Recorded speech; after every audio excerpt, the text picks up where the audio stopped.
আমাদের যে ছেলেমেয়েরা, আমাদের যে ইউথ, তারা প্রপারলি স্কিলড আপ হচ্ছে না। বাংলাদেশের অন্যতম যে সমস্যাটা এখন চলছে সেটা হচ্ছে স্কিলসের প্রবলেম। যে স্কিলস ডেভেলপমেন্ট করছে আসুন্না ফাউন্ডেশন থেকে এরকম একটা প্রোগ্রাম, এটা আসলে খুবই প্রশংসনীয়।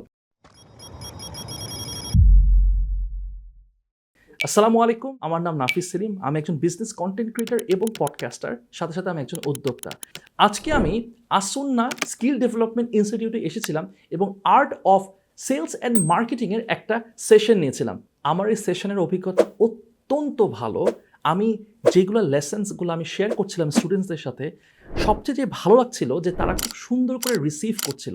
আমি মনে করি এরকম হাতে ধরে ধরে যে স্কিলস ডেভেলপমেন্ট করছে আসুন্না ফাউন্ডেশন থেকে এরকম একটা প্রোগ্রাম, এটা আসলে খুবই প্রশংসনীয়। আমি মনে করি বাংলাদেশের একটা বড় প্রবলেম যেটা হচ্ছে স্কিলস। এই স্কিলসটা নিয়ে সবাই সাফার করছে। আমাদের যে ছেলেমেয়েরা, আমাদের যে ইউথ, তারা প্রপারলি স্কিলড আপ হচ্ছে না। এই জায়গাতে আসুন্না ফাউন্ডেশনের থেকে এই যে প্রোগ্রামটা করা হচ্ছে, এটা আসলে খুবই প্রশংসনীয়। আমি মনে করি এটা ওয়াইড স্কেলে আরও বেশি করে করা উচিত এবং আমি স্ট্রংলি অ্যাডভাইস করব, আপনি যে ব্যাকগ্রাউন্ডে থাকেন না কেন, আপনি যদি স্কিল আপ করতে চান তাহলে আমি মনে করি যে আপনারা এখানে এই প্রোগ্রামে জয়েন করতে পারেন।